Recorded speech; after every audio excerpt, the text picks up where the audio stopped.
This last weekend in June, I wanted to try something a little different than my usual video.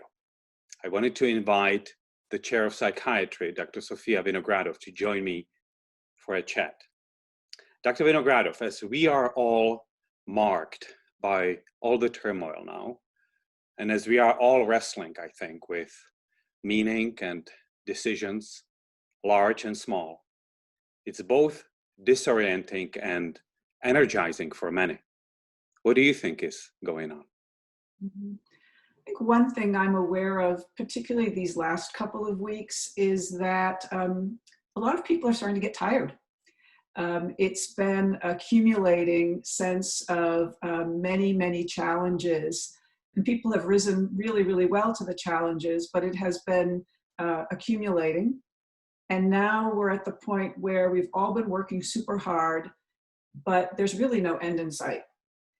And we've risen to and figured out the challenges of the COVID situation, but COVID's not going away anytime soon.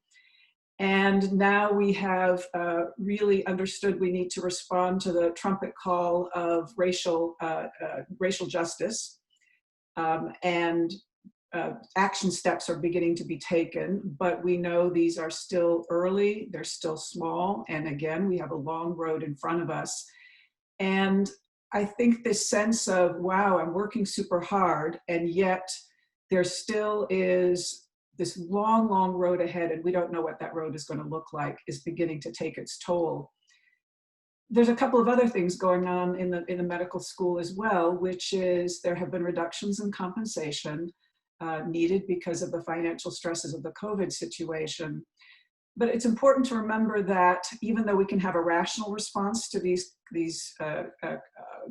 temporary cuts in compensation, we will also have, because we're human beings, perhaps some irrational, perhaps even unconscious responses to them. Compensation is what we call an extrinsic motivator. It's something that comes from the outside to motivate us to do the job that we do. And yet we often tie our sense of whether or not we're valued to that compensation. I think particularly maybe in medical professions, I must be highly valued because I have this particular compensation. And so to have it reduced, and to have it reduced in a way that maybe we haven't had, really it has to happen. It's not something we get to choose, so we don't have a sense of autonomy around it, can start to create this internal question of, how valued am I really? And that, of course, can lead to a sense of sort of fatigue or even demoralization.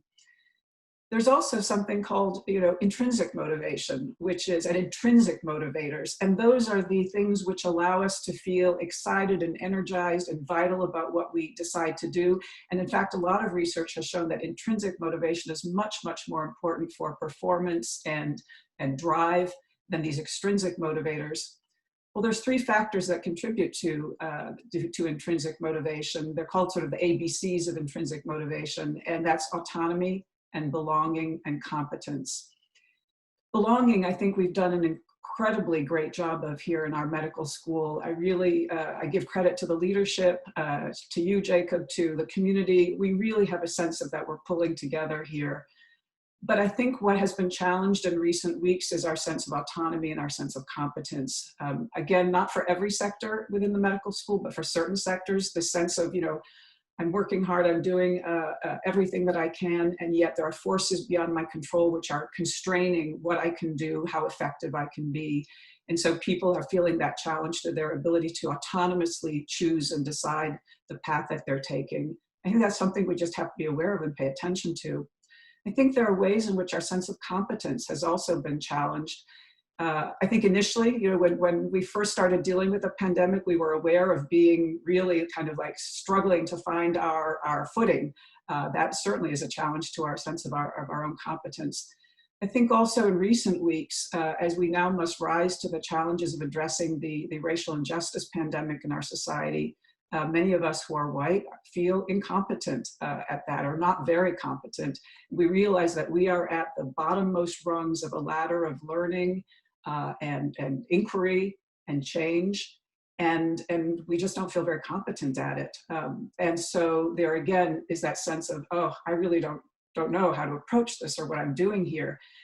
And having our sense of autonomy and our sense of competence challenged can really sort of have its effect on our just that intrinsic drive, that intrinsic motivation to be engaged and to feel energized and to feel vital about what we're doing. The next question, of course, is how can we respond to this sense of fatigue, this decrease in our sense of intrinsic motivation, this worry about whether or not we're valued or not. And the suggestion I have is that it's really time for us to actively practice self-compassion.